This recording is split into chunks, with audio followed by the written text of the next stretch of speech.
এই শুনছো, আমাদের হৃদয়ের ছোঁয়া চ্যানেল ডায়েরির পক্ষ থেকে আমি উর্মি। আমাদের চ্যানেলটা সাবস্ক্রাইব করে আমাদের পাশে থাকো, প্লিজ প্লিজ প্লিজ।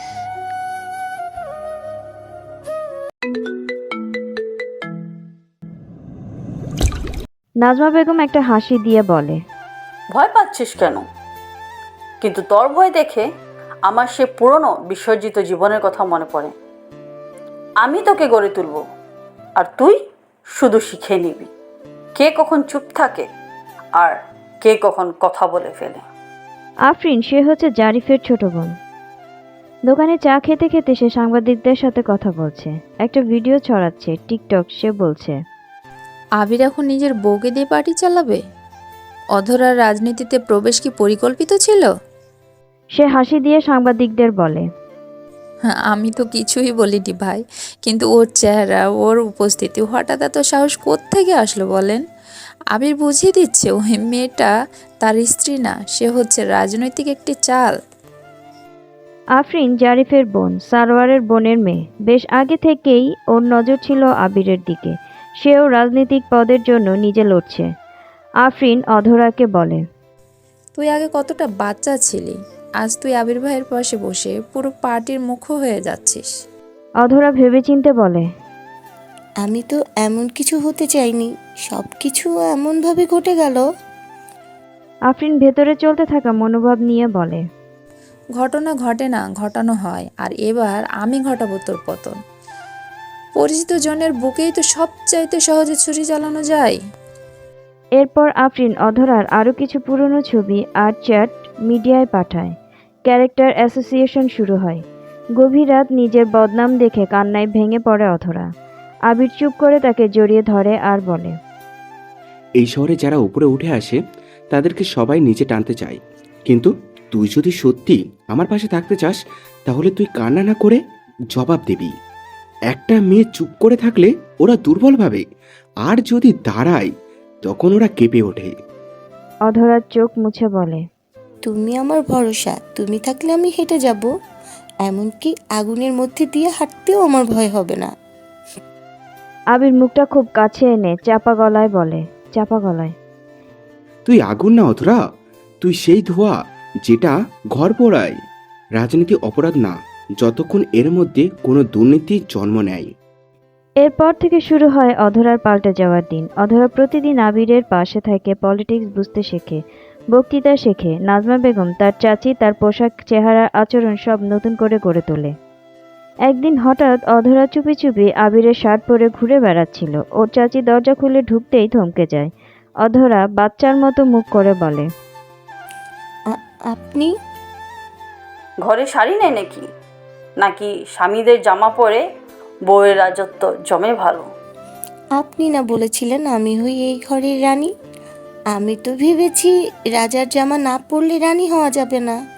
চাচির মুখ গম্ভীর থাকলেও পেছনে ঘুরে হেসে ফেলেন। একটা সময় তিনি বলেন, তুই যদি এমনই থাকতে পারতি তাহলে তোর মুখে রাজনীতি না লাগিয়ে আমি তোর কপালে চুমু দিতাম শুধু।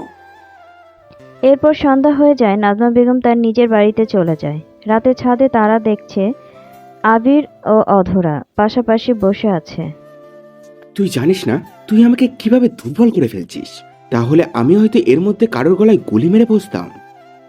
অধরার চোখগুলো গোল গোল করে বলে, বাহরি বা, প্রেমের প্রকাশ করার মধ্যেও হুমকি। আবির হেসে দিয়ে বলে, হেসে দিয়ে,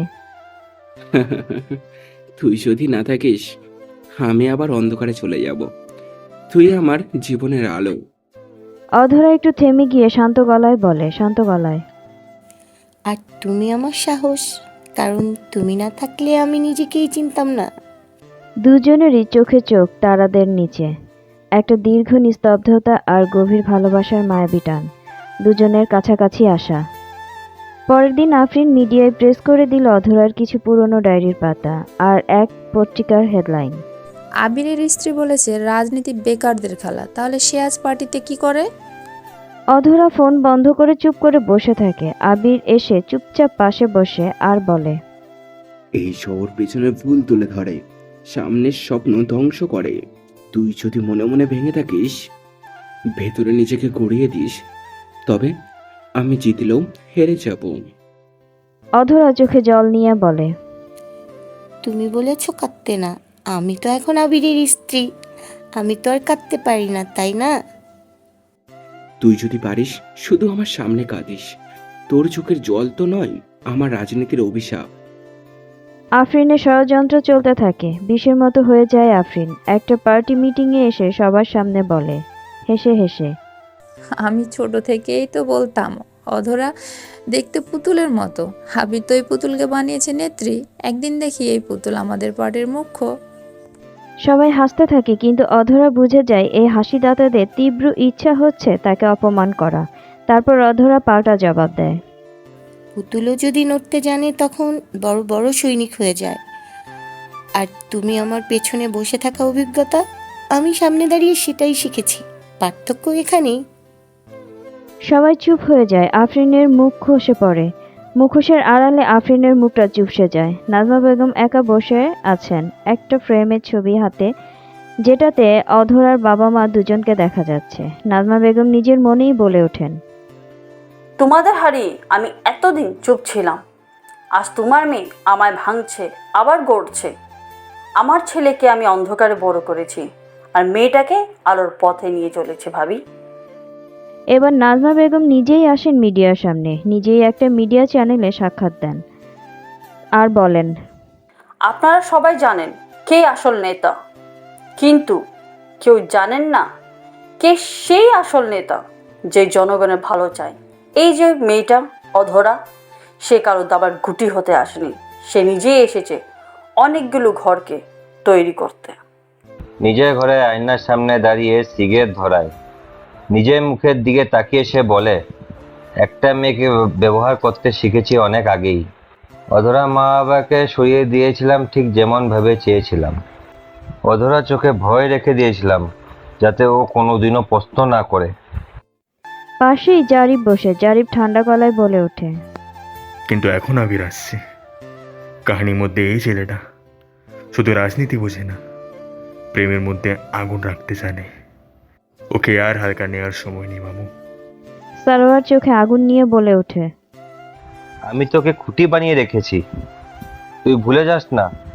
তোর শিক্ষাবৃত্তি, গাড়ি, মিডিয়া, প্রশাসন সব আমি বানিয়েছি। তুই কেবল আমার নির্দেশে হাঁটবি। নির্জন এক রুমে বসে আছে জারিফ। হঠাৎই সেখানে প্রবেশ করে আফরিন। হঠাৎ আফরিনকে দেখেই জারিফ বলে ওঠে, চোখ রাঙিয়ে, তুই সারোয়ার মামুর জন্য খেলছিস, ঠিক আছে, কিন্তু যদি অধরা বা আবির কিছু জানে তুই যে আবিরের সঙ্গে জোর করে সম্পর্ক করতে চাইছিলি, তাহলে তোর মুখ থাকবে না। আমাকে বলছো কেন শুধু? তুমি নিজেও তো অধরাকে যাও। ও ওই আবির জোর করে অধরাকে বিয়ে করে নিয়েছে, তারপরও তো তুমি এখনো ওর পিছু ছাড়ছো না। তুই আমার বোন, তুই কি ওর পক্ষে হাঁটছিস? আমি জানি কোথায় কি হচ্ছে, সেটা জানি কারণ এখনকার মানুষ লাইভে মার খেয়ে ভাইরাল হয়। মুখোশ পরে রাজনীতি চলে না ভাইয়া। একদিন হঠাৎ সংবাদ সম্মেলন শুরু হয়। আবির সেখানে বসে আছে, মিডিয়া চুপ। সারোয়ার যেখানে আগে থেকেই বসে হালকা চায়ের কাপ হাতে, আবির ঠান্ডা গলায় বলে, আপনার চায়ের কাপটা ফাটবে খুব শীঘ্রই। সেদিন আপনার সমস্ত ভিডিও মিডিয়ার সামনে আসবে। সারোয়ার হেসে দিয়ে বলে, তুই কি আমাকে ভয় দেখাস? আমি তোকে ছোটবেলার থেকে জানি, তোর সব কিছু আমার নখদপণ্যে। তাই তো, আপনি সেই জাল আমার বাবা মার সাথে শেষ করেছিলেন, আর সেই চালে আমি আপনাকে ফেলতে চলেছি। এ কথা শুনেই যেন হঠাৎ সারোয়ারের হাতে থাকা কাপটা কেঁপে ওঠে। সারোয়ার সেখান থেকে উঠে চলে যায়। অধরা লিভিং রুমে বসেছিল। চারপাশে থমথমে পরিবেশ। মনে হচ্ছিল যেন ঘড়ির কাঁটাটাও থেমে আছে। হঠাৎ তার সামনে এসে দাঁড়ায় জারিফ। চোখে উন্মাদনা। সে ধীরে ধীরে অধরার পাশে এসে দাঁড়ায় আর বলে, তুই যদি আবির স্ত্রী না হতি, আমি তোর জীবনের রাজার মতন এসে তোকে রানী বানিয়ে রাখতাম। তুই বুঝিস না, আমি তোকে পাওয়ার জন্য রাজি ছিলাম। তোকে পাওয়ার জন্য যা খুশি তা করতে পারতাম। আবির তোকে ভালোবাসে না, তোকে শুধু বন্দি করে রাখতে চায়। যে কোনোভাবেই হোক, নাটক করে, বিয়ের বন্ধনেই হোক, আর জোর করে হোক, তুই শুধু তার বন্দিনী। অধরা কিছুটা পিছিয়ে যেয়ে কাপা গলায় বলে ওঠে। তুমি এখানে? তুমি কখনো আমাকে ভালোই বাসোনি। তুমি আমাকে একটা প্রজেক্ট ভাবতে, যেটা ছিল তোমার মামুর ফাইল। সেটা জিতে গেলেই তোমার লাভ হতো। আর আবিরের কথা বলছো? সে তার নিজের চেয়েও আমাকে খুব বেশি ভালোবাসে। জারিফ হেসে দিয়ে বলে।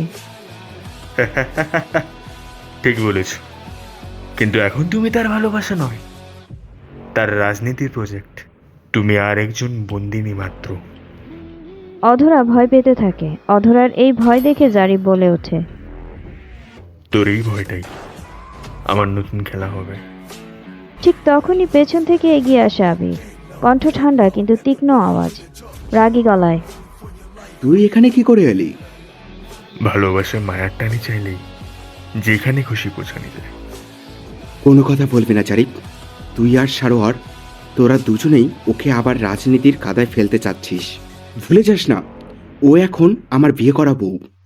তোর খেলা শেষ করব। এবার তুই আমার হাতের দাবার গুটি হবি। বাঁচতে চাইলে এখান থেকে চলে যায় এক্ষুনি। দুজনের মধ্যে কথা কাটাকাটি শুরু হয়। তার মাঝখানেই হঠাৎ আবির্ভাব হয় সেই ছায়ামূর্তি। পেছন থেকে অধরা কাঁপা কাঁপা পায়ে দৌড়ে আসে। হঠাৎ কাঁচ ভাঙে, একটা ধাতব বস্তু ছুটে আসে জানলা দিয়ে। একটা ছোট বোমা, চারপাশে আতঙ্ক, সবাই নিচু হয়ে পড়ে। আবির অধরাকে কাছে টানার আগেই সেটা অধরার গা ছুঁয়ে কিছুটা দূরে যেয়ে পড়ে। তখনই ওই একটা ছায়ামূর্তি হাওয়ার মতো ছুটে আসে, অধরাকে আগলে ঘুরিয়ে নিচে ফেলে দেয়। বিস্ফোরণ হয় না, কারণ ওই মুহূর্তেই সেটাকে থামিয়ে দেয়া হয়। আবির উপরে তাকিয়ে দেখে তার স্ত্রীর গা ছুঁয়ে থাকা সেই মুখোশধারী মানুষটা নিচু গলায় কিছু বলছে। রোহান কান্না চেপে বলতে থাকে ঠান্ডা গলায়। তুমি কাঁদলে আমার বুক ফেটে যায়। তোমার এক বিন্দু রক্ত যদি পড়ে, আমার সব যুদ্ধ মূল্যহীন হয়ে পড়বে। তুমি নিরাপদ, এটাই আমার একমাত্র চাওয়া। এরপরেই সেই রোহান নামের ছায়ামূর্তি হঠাৎ আবার হাওয়ায় মিলিয়ে যেতে চায়। কিন্তু এবার আবির এগিয়ে এসে আবির কাঁপা কণ্ঠে চিৎকার করে বলে। দাঁড়াও, থেমে যাও ওইখানে। তুমি কি আমি জানি না, কিন্তু বারবার তুমি আমার স্ত্রীর সামনে এসে দাঁড়াও। তোমার চোখে আজ আমি শত্রুতা দেখি না। তুমি যদি আমার স্ত্রীর রক্ষক হয়ে থাকো, তাহলে আমারও। ওখানেই থেমে যায় মুখোশধারী। আড়াল থেকে বোঝা যায় সে অনেক কথাই বলতে চায়, কিন্তু বলে না। রোহান নিচু গলায় বলে। তোমার শত্রু আমি না আবির, তবে তোমার যুদ্ধ আমারও। একদিন তুমি সবই বুঝবে, আজ না হোক কাল। রোহান অদৃশ্য হয়ে যায়। আবির ধীরে ধীরে অধরাকে জড়িয়ে ধরে বলে। তোর যদি কোনো কিছু হয়ে যায়, তাহলে আমি সব কিছু তছনছ করে দেব। তুই আমার নিঃশ্বাস, তোকে ছাড়া আমি কিছুই না। দূরে দাঁড়িয়ে জারিফ এক ঝলক তাকিয়ে থাকে ওদের দিকে। আর অনেক দূরে ছাদের উপরে দাঁড়িয়ে আছে রোহান। দুজনেই তাকিয়ে থাকে আবির আর অধরার এই বন্ধনের দিকে। রোহান চোখে জল ফেলে বলে। ভালোবাসি, কিন্তু কণ্ঠে বলবো না, কারণ এই প্রেম তোর নয়, তোর নিরাপত্তাটার গোপন ছায়া।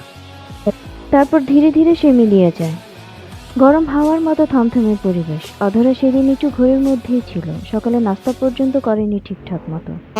হঠাৎই সে উঠে দাঁড়ায়, মাথা ঘুরে যায় তার। সাথে সাথেই সে ধপাস করে পড়ে যায় মেঝেতে। শবনম খালা এটা দেখে ভয় পেয়ে দৌড়ে আসে। আশেপাশের সার্ভেন্ট সবাই দৌড়ে আসে। রীতিমতো হইচই শুরু হয়ে যায়।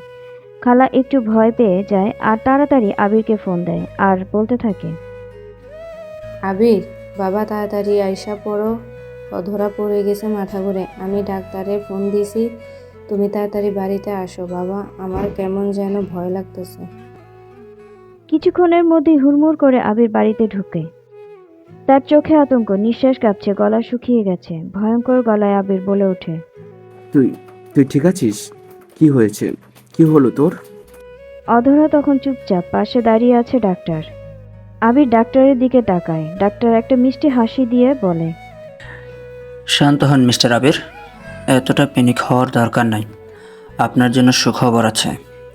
অধরা ম্যাডামের কিছুই হয়নি, জাস্ট শরীরটা তার একটু দুর্বল। আর আপনি বাবা হতে চলেছেন। পুরো ঘরে একটা মুহূর্ত যেন থেমে যায়। আবিরের চোখে বড় বড় হয়ে যায়, ঠোঁট কাঁপছে। সে কাঁপা কাঁপা হাতে অধরার গাল ছুঁয়ে দেয়। তারপর সে খালার সামনে এসে বলতে থাকে। খালা, সত্যি নতুন কেউ আসতে চলেছে আমার জীবনে, যে হবে আমার উত্তরাধিকারী, আমার নিঃশ্বাস। আবিরের চোখে জল চলে আসে। পাশ থেকে এটা দেখে খালা বলে ওঠে। বাবা হওয়া বা মা হওয়া শুধু একটা সম্পর্ক না, এটা একটা যুদ্ধ। তুই আর অধরা সেটা শুরু করেছিস। এক এক যুদ্ধের ভিতর প্রেম দিয়ে, এখন সেটাকে রক্ষা করার দায়িত্ব তোর, বাবা। গভীর রাত নেমেছে শহরে, তবুও সারোয়ারের ছায়া, জারিফের হিংস্রতা আর মিডিয়া শিরোনাম ঘিরে রেখেছে আবির আর অধরাকে। কিন্তু এই রাতে সব রাজনীতি, সব যুদ্ধ, সব কুটিলতা ভুলে আবির অধরাকে শুধু ভালোবাসার মানুষ হিসেবেই পেতে চায়। একজন পুরুষ, একজন অন্তরঙ্গ স্বামী, একজন অনাগত সন্তানের বাবা। আলো আর আধারে ঘেরা চারিদিক নীরব। অধরা জানালার পাশে বসে বৃষ্টির শব্দ শুনছে। তার গায়ে হালকা সাদা সালোয়ার স্যুট, চুলগুলো এলোমেলো। আবির পেছন থেকে এসে চুপ করে দাঁড়ায়। সে ধীরে ধীরে অধরার কাঁধে হাত রাখে, বলে ওঠে, তুই এখন শুধু তুই না, তোদের দুজনকেই বুকে জড়িয়ে ধরে রাখতে চাই। আজ একটু আমার কাছে আয়। আমি ভয় পাই। আজকাল তো নিঃশ্বাসও মনে হচ্ছে যেন দূরের কেউ। অধরা চোখে জল নিয়ে ধীরে ধীরে বলে, তুমি এখনো আগুন, কিন্তু আজকাল তুমি আমার গলায় থেমে যাওয়া কান্নার মতো কোমল। তুমি কি জানো, তোমার চোখ এখনো আমার জন্য নিরাপত্তার আকাশ। তারা একে অপরের দিকে তাকিয়ে আছে, চোখে চোখ রেখে। নিঃশ্বাসের শব্দ, তারপর আবির ধীরে ধীরে অধরাকে কোলে তুলে নেয়। বিছানায় শুইয়ে দিতে দিতে বলে, আজ আমি শুধু সেই ছেলেটাই হতে চাই যে তোর চোখে ডুবে যেতে চায়। আবির অধরাকে বিছানায় শুইয়ে দেয়, তারপর তার হাত অধরার পেটে আলতোভাবে রাখে, যেন শিশুটিকে ছুঁয়ে কোনো এক ছোট্ট প্রাণের অস্তিত্ব অনুভব করতে চায়। অধরা চোখ বন্ধ করে ফেলে আর বলে, তুমি জানো, আমি খুব ভয় পাই। আমাদের আশেপাশে শত্রুর অভাব নেই। কখন যেন কে কোন দিক থেকে ঘিরে ধরে। তুমি হচ্ছে রাজনীতির আগুন, যে আসছে সে কেমন হবে। আবিরের চোখের কোণে জল। সে অধরার বুকে তার মাথা রেখে ধীর কণ্ঠে বলতে থাকে, নরম কণ্ঠে, ও তোকে দেখতে দেখতে আমার মতোই প্রেমে পড়বে, যেমন আমি পড়েছিলাম তোর মুখে প্রতিটা অভিব্যক্তিতে, তোর কথার ভেতর কার শক্তিতে, তোর ভয় পাওয়া থাকাটার মধ্যে আমি ঘর খুঁজে পেয়েছিলাম। ধীরে ধীরে আবির অধরার ঠোঁটে ঠোঁট রাখে, এক গভীর চুম্বন। ধীরে ধীরে দুটি হৃদয় কাছে আসা। ভালোবাসা, ভয়, দায়িত্ব আর আকাঙ্ক্ষায় পরিপূর্ণ তাদের শরীর। দুটো আত্মার মুখোমুখি হয়। অধরা আবিরের বুকে মাথা রেখে ঘুমিয়ে আছে। আবির ধীরে ধীরে অধরার চুলে হাত বুলিয়ে বলে, আজ থেকে আর রাজনীতি আমার প্রথম পরিচয় না। আজ থেকে আমি একজন বাবা, একজন স্বামী, একজন ছোট্ট হৃদয়ের জন্য সবকিছু ছাড়তে পারা একজন মানুষ। নাজমা চাচি নিয়মিত এই বাড়িতে আসা যাওয়া করতে থাকে এবং অধরার খেয়াল রাখতে থাকে। শবনম খালা আর চাচি যেন অধরাকে খুব যত্ন করতে থাকে। ধীরে ধীরে কেটে যায় অনেক মাস। শবনম খালা, আজ একটা জরুরি মিটিং আছে। আমার বেশ অনেকক্ষণ সময় লেগে যাবে। আমি বাইরে যাচ্ছি। তুমি অধরার পাশে থেকো আর ওর খেয়াল রেখো। এ কথা বলেই আবির বাসা থেকে বের হয়ে যায়। রাত 9:45। আবির ঢাকার বাইরে খুব গুরুত্বপূর্ণ রাজনৈতিক মিটিংয়ে। অধরার পেটে পেইন শুরু হয়, কিন্তু সময় এখনো হয়নি। তার মধ্যে এমন পেইন, সালমা খালা ভয় পেয়ে যায়। সে নাজমা চাচিকে ফোন দেয়। নাজমা চাচি দ্রুত চলে আসে অধরার বাসায়। সে অধরাকে হসপিটালে ভর্তি করে। ঠান্ডা এবং ভয়ঙ্কর গলায় কাউকে ফোনে বলতে থাকে, ওর পেটের বাচ্চাটা না থাকলেই তোরা বাঁচবি। সারোয়ার, আমি ওকে হসপিটালে এনেছি। ওকে একটা ইঞ্জেকশন দিতে হবে। অধরা অজ্ঞান নয়, তবে দুর্বল। সে পেটের ব্যথায় কুঁকড়ে যাচ্ছে। তখনই ডাক্তার আসে আর বলতে থাকে, প্রেশার মারাত্মক বেড়ে গেছে। বাচ্চা বাঁচানোর জন্য এখন তাকে একটা ইঞ্জেকশন দিতে হবে। আর যদি কোনো ইঞ্জেকশন দেয়া না হয়, সেটা তখনই ঝুঁকিতে পড়বে। এ কথা শুনে কেউ একজন ফোন দেয় কোথাও। আফরিনের নির্দেশে একটা নার্স এসে আস্তে আস্তে দরজা খুলে ঢোকে। হাতে একটি ট্রে, তার মধ্যে একটি কালো ক্যাপের ইঞ্জেকশন। নার্স কাঁপা কাঁপা গলায় বলতে থাকে, ম্যাডাম, এই ইঞ্জেকশনটা দিতে হবে। ডাক্তারের নির্দেশ, একটু ব্যথা লাগবে। তখনই একটা চাপা ভারী পায়ের আওয়াজ। কেবিনের জানালার পাশে পর্দা নড়ে ওঠে। নার্স একটু ঘাবড়ে যায়। পেছনে ফিরে দেখে কেউ নেই, কিন্তু বাতাসটা ভারী। পর্দার আড়ালে দাঁড়িয়ে রোহান কড়া চোখে সব শুনছে। রোহান নিজের মনেই নিচু কণ্ঠে বলতে থাকে, তোর নিরাপত্তার গোপন ছায়া। মা, এবার তুই হারবি। তুই একজন গর্ভবতী নারীর সাথে এই খেলতে চাচ্ছিস। আজ আমি এই খেলায় আগুন জ্বালাবো। নার্সটা ইঞ্জেকশন দেওয়ার জন্য এগুতেই ঠাস করে একটা শব্দ হয়, তার হাত থেকে ইঞ্জেকশনটা পড়ে যায় মেঝেতে। নার্সটা ভয় পেয়ে চমকে উঠে বলতে থাকে, কে কে ওখানে? রোহান মুখোশ পরেই সামনে এসে দাঁড়ায়, গলায় বিষ এবং চোখে আগুন নিয়ে সে বলে ওঠে, এই ইঞ্জেকশন দিলে তুই আর হাসপাতাল থেকে বের হতে পারবি না। সোজা কথা বল, কার নির্দেশে এটা দিতে যাচ্ছিস?